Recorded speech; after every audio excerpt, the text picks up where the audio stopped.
Hey, everybody, and welcome to Unchurned. To this episode, I'm Josh Schachter. I'm the CEO and founder of UpdateAI. You might know my guest. I think you will. I think you do. Jay Nathan is here with us today. Jay is the executive vice president. He runs the business unit of corporate markets at HireLogic and is their chief customer officer. He is also the co-founder, of Gain, Grow, and Retain. And he has a wealth of experience in leadership at other growth companies within CS as well. Jay, thanks so much. I really appreciate your being on the show with us today. Thanks, Josh. I'm glad to be here doing this finally with you. Finally made it happen. Yeah. So the name of the podcast is Unchurned. Obviously, it's in deference to churn, right, or retention, key metric for us in the customer success world. Yeah. But Unchurned also is raw, right? It's raw, it's real. And I want to warm up the conversation with just getting a glimpse of Jay. So rapid fire questions here. We'll go for a couple minutes. All right. Where were you raised and where do you live now? I was raised in a town called High Point, North Carolina. And it's interesting. I've never lived outside of the Carolinas. I've traveled a lot outside the Carolinas, but never lived outside. And I live now in Charleston, right outside of Charleston, South Carolina, in a little town called Mount Pleasant. So, Carolina guy. Wow. Okay, what's your favorite Carolina cuisine in that case? No, barbecue. Barbecue with Eastern North Carolina style barbecue sauce. And so, if you know, you know, but that's like vinegar based, crushed red pepper, very tangy. That's my favorite. In South Carolina, I like the grouper there. Sorry. I like the grouper that they have out there. Oh, well, that would have been the more sophisticated answer. All right. How many siblings do you have and what number are you? I am the oldest of three, but there's an interesting story there. My brother and I grew up together. And then many, many years after my brother and I were out of the house, my parents decided to adopt another sibling. So we have a younger sister who is 17 and a half. So I have a much younger sister. I won't tell you how old I am, but she's much younger than me. My parents are crazy. That's great. That's great. What was your first job? My first job was actually working for my parents. They had retail stores in like shopping centers and malls when I was young. And think like not confessions. That's a different thing. Concessions like popcorn, candy, gifts, all that kind of stuff. So I worked in their stores from the time I was very, very young. Sort of grew up learning about business from that entrepreneurial perspective. And then I had, between then and now, I've had just dozens of other jobs that are, some of which are interesting, some of which are not. But that was my first job. Yeah. And what time do you go to bed? Oh, this is an ever evolving thing for me. I've heard it said that every hour of sleep before midnight counts as 2. You ever heard that? I haven't, but it makes sense. Yeah. So I've been trying to go to bed a little earlier here lately. If I can get into bed by 10 o'clock, that's good. But my kids are teenagers, so they're up till 1, 2 in the morning, maybe later sometimes. So there's this balance between getting myself taken care of and also making sure that everybody else is on track. So, but trying to get to bed earlier these days, just a little bit. A little home security. You may not actually know exactly what time they go to bed. Yeah, exactly. Last question here. So customer success, this podcast is all about building relationships, is really the foundation, right? As we know it, of customer retention and growth. And outside of your family members, what's a relationship that you cherish the most? Oh, that's a great question. I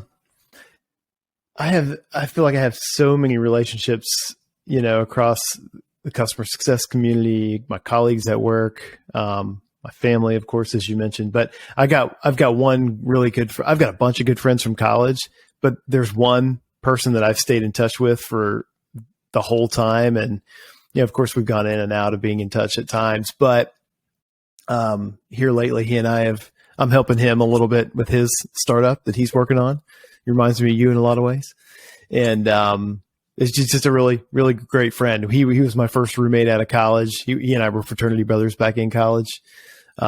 We lived together first couple of years out of college. He was in my wedding. He's just a really, really good friend, 20 some plus years. So, got a couple of those kind of folks, but he's one of the ones that's just one of my best friends. So you've been in, the CS world and the SaaS world for quite a while. You've held several leadership positions, and I'm looking off of your background here.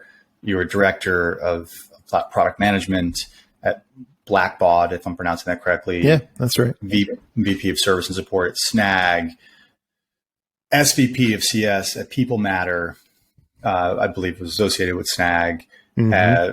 Rain Focus, and now, of course, leading a business. You have a wealth of experience in leadership positions, and you have a purview to many different leaders and connectivity to many different leaders in customer success. So what I think we'd all be interested in learning from you, Jay, is from your point of view, what makes the most effective leadership in customer success today?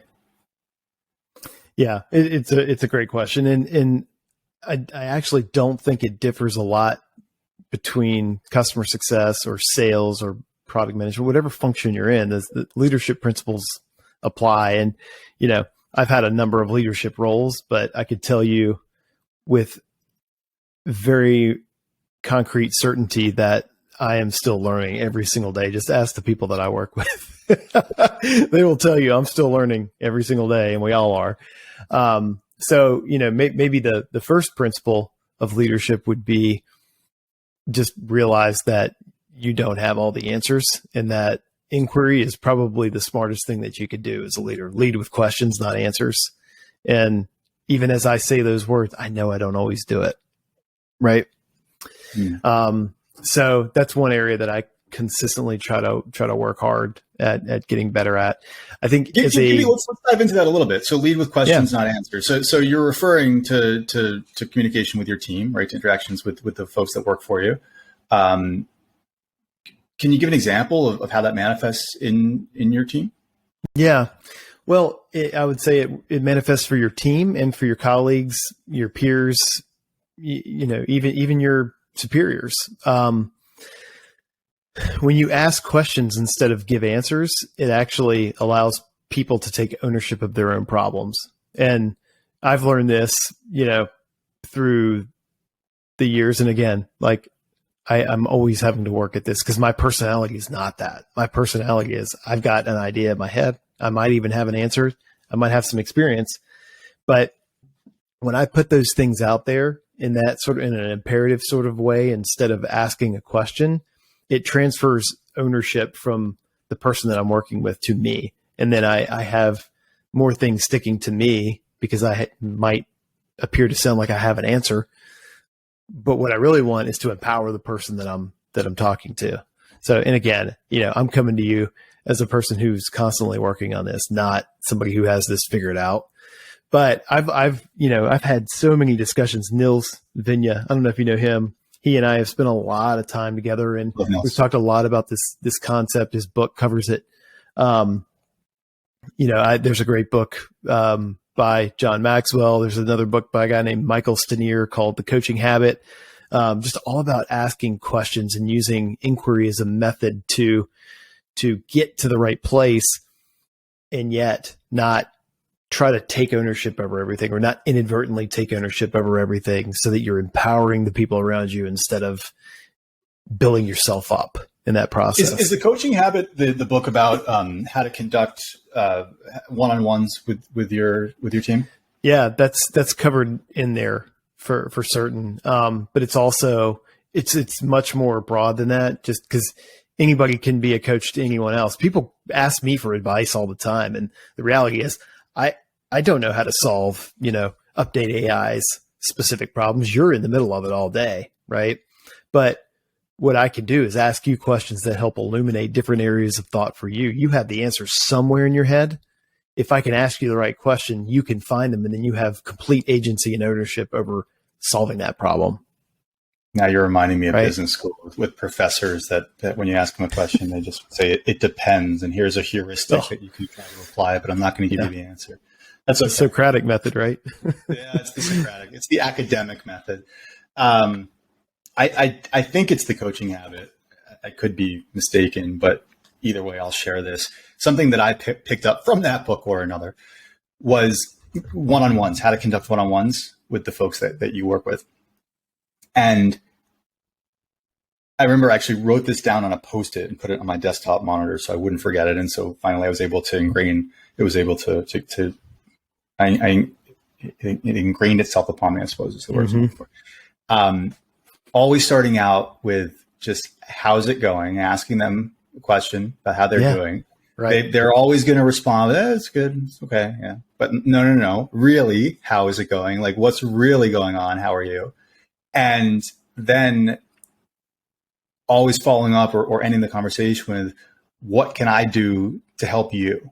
Right? Where can I unblock you? What do you need from me?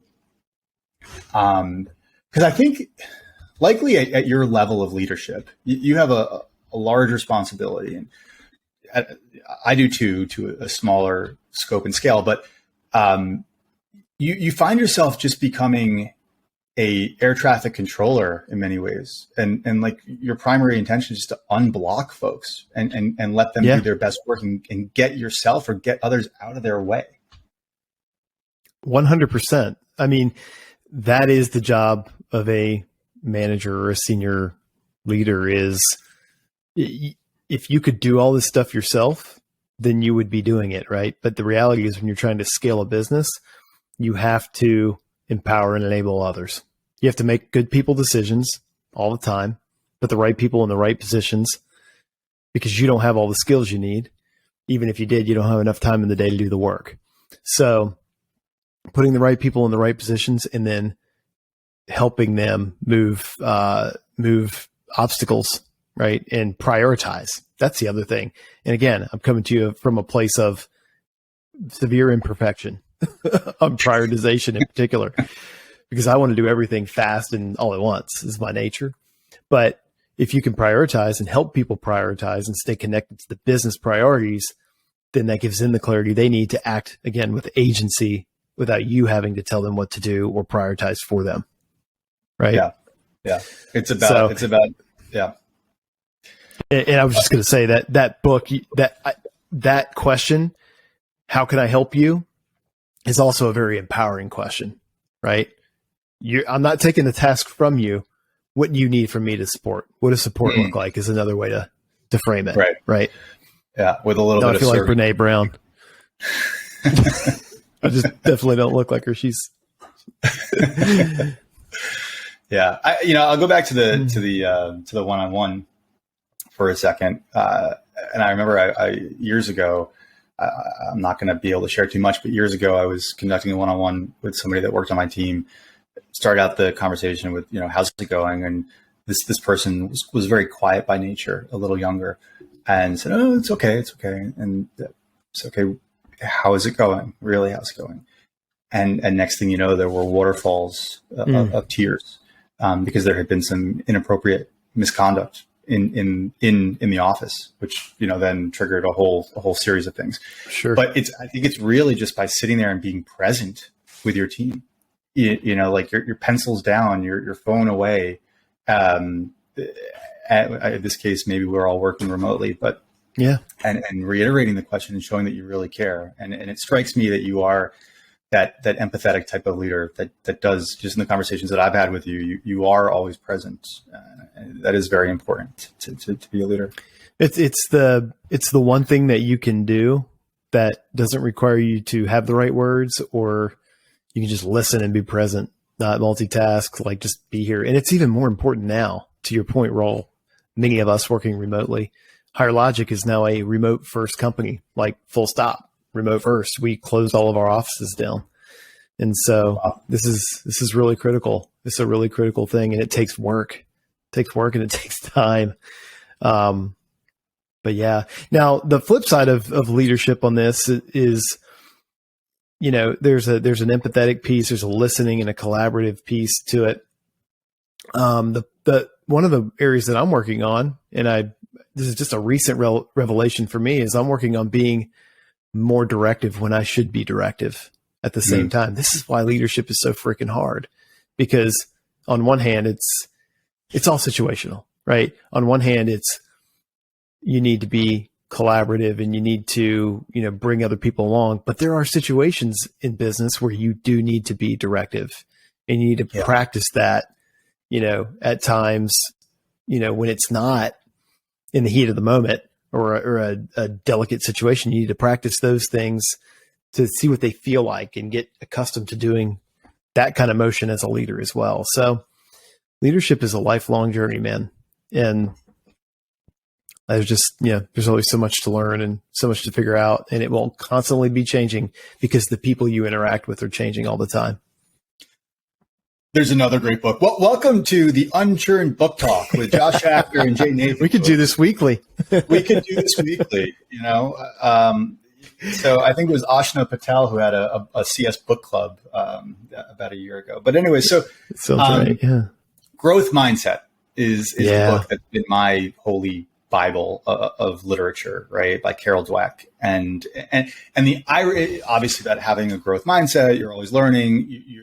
Everybody is vulnerable to flaws.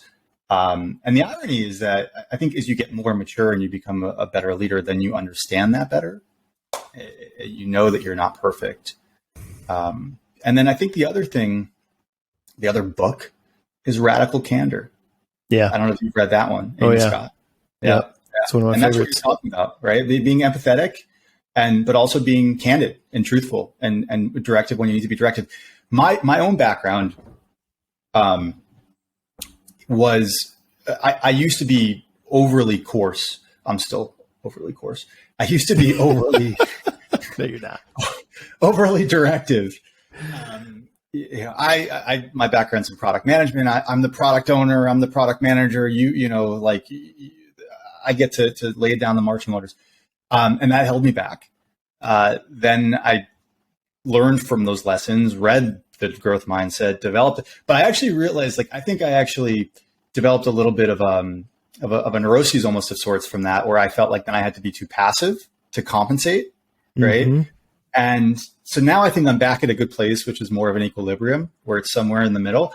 What did your journey look like? I mean, you're talking about that you're actively working on being more directive. What has that process looked for you in the past? Well, it's not been a long journey. We did a management off-site meeting a couple of weeks ago, and we did an assessment on your profile, on your conflict profile, basically, is what it says. So when you get into conflict, are you collaborative?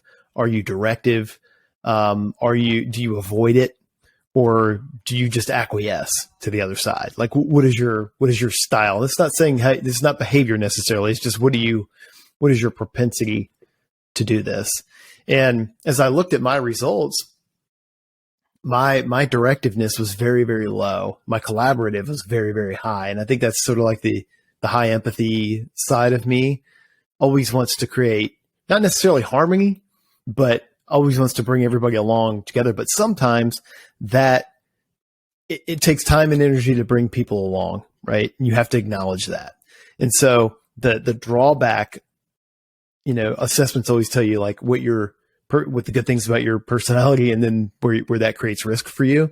The risk that creates is that you spend way too much time bringing people along and not enough time just moving things forward, period.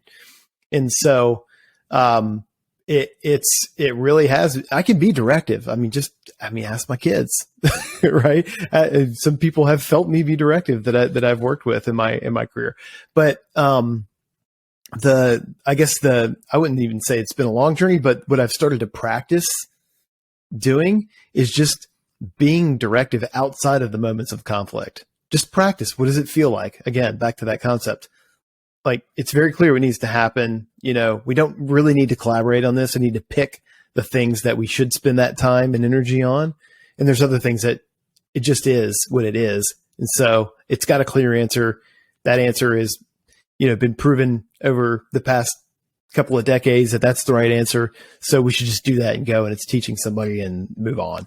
So I think for me, it's like practicing those things outside of a conflict, if that makes any sense. And I know I'm giving you bits and pieces of a framework there, but that was it's always interesting to see those kind of profiles on yourself.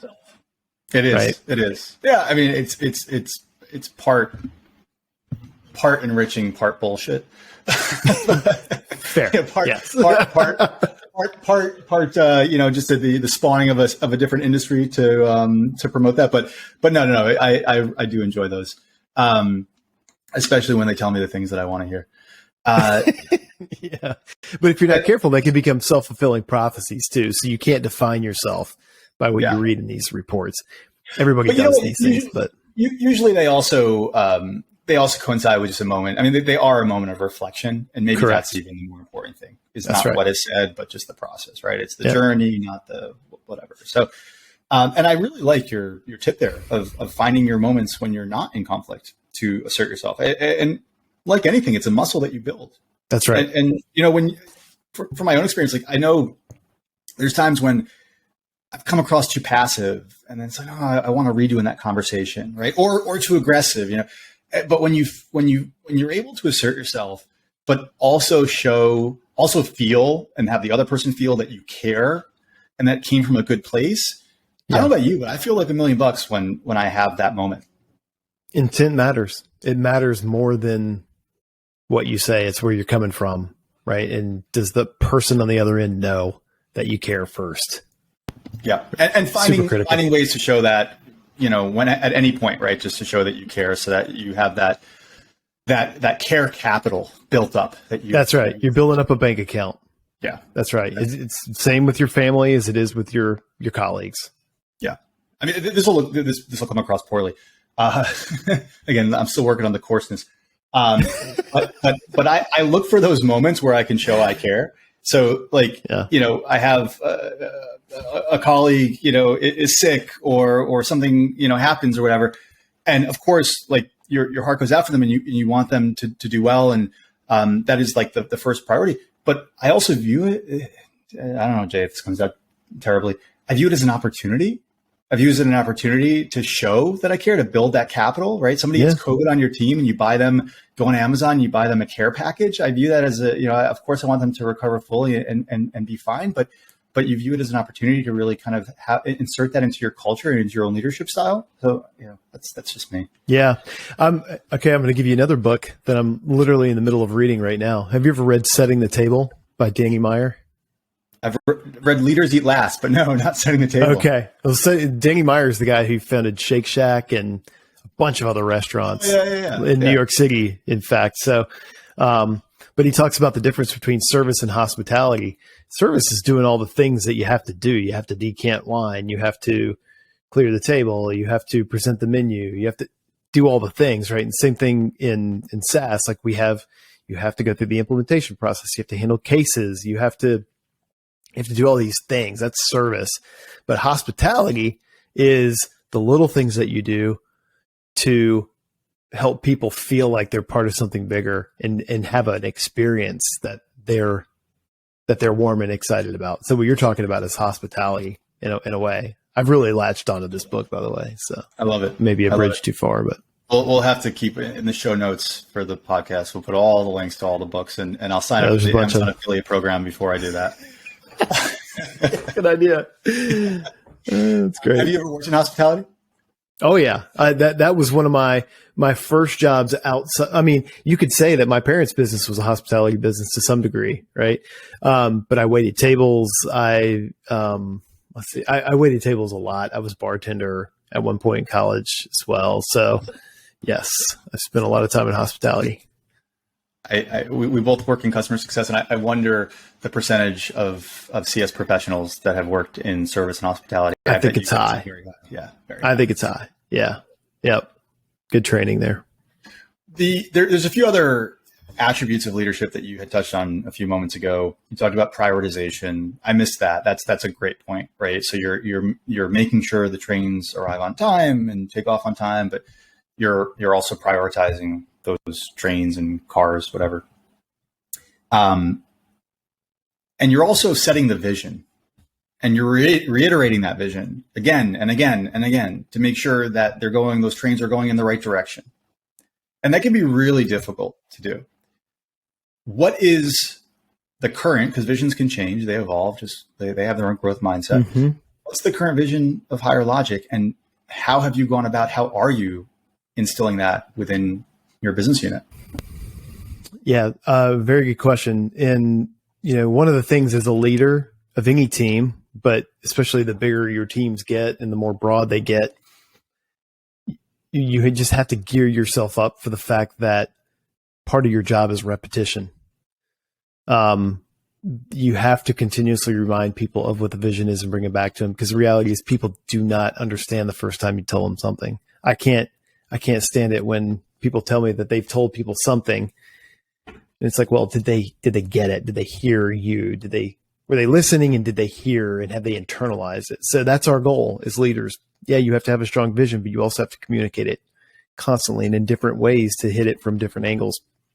Our vision for the business unit that I run is we want to create awareness in the market of what customer community is and drive people to adopt it. Like many industries, there are people who understand the value of what a customer community is, and there are people who don't yet understand the value because they've not experienced it. So how do we go educate them on what the value of customer community is, how it works, so that we can get them off the bench and get them into the market? Obviously, we want them to buy our technology, but we want them to reap the benefits of it. So that's a big focus area for us in terms of our vision is creating world-class customer experiences led digitally, right? And scaled digitally, so that the companies we serve can grow faster, they can engage their customers in a deeper way, and everybody wins in that model. So that's our vision. Go deeper with that. What's the value of customer community? How does it play out? Customer community. It's connection. It's a deeper connection between your customers and the I'll say it, the brand, the business, right? One of the challenges I see consistently with customer success teams is that the customer relationship hinges almost entirely on a customer success manager relationship with the individuals within the customer, right? The relationship is not deep enough because it feels like the CSM cares, and they do, but it's just not enough. The company has to care, and the customer has to feel that. So whether that's being able to submit my product feedback ideas into a community where the product management team is going to be reviewing them on a regular basis, right? Whether it's having the ability to go ask a community of people of my peers that use the same products, hey, tell me what you're doing in this instance, because I feel like I don't know what to do next in this particular business process or problem that I'm trying to solve. Or searching Google for an answer to a product problem and finding a community where somebody's already answered that question. So I'd actually get an answer to my question. I'm always happy to pick up the phone and call support, but hell, if I could do a Google search and find the answer I'm looking for, that's a little bit better, right? So community supports in those ways. And if you do those things, if you enable your customer base to work together as a community with your team, then you build advocacy. That's the real prize for a SaaS company. UpdateAI, Higher Logic, we all need to have people telling our story for us. And the more supported, the more connected they feel to our brand and that they're a part of it and that they're helping build something here, the more they're going to go tell our story, which is a virtuous cycle and a flywheel effect that money just can't buy. So I sign up for Higher Logic, or I engage with Higher Logic. I put the one line snippet of code into my site, create a subdomain, couple of forum topics, and I'm good. I've created a community. What does it take? What does it take to really get a community, a flywheel of a community going? Yeah, it's a great question. And, we part of my learning process in this was the Gain, Grow, Retain community, right? Gain, Grow, Retain is a customer success, a community for customer success leaders is what we call it. And it's really about creating that initial set of connections between people. So I would tell you the first thing we did when we built the Gain Grow Retain community is not launch an online forum. That wasn't how the community started. The community started by in the conversations we were having on LinkedIn and the people that we met on LinkedIn and started to interact with on LinkedIn. Then it moved to a call. We had a weekly call. I think you were probably on a couple of those in the early days. We call it office hours.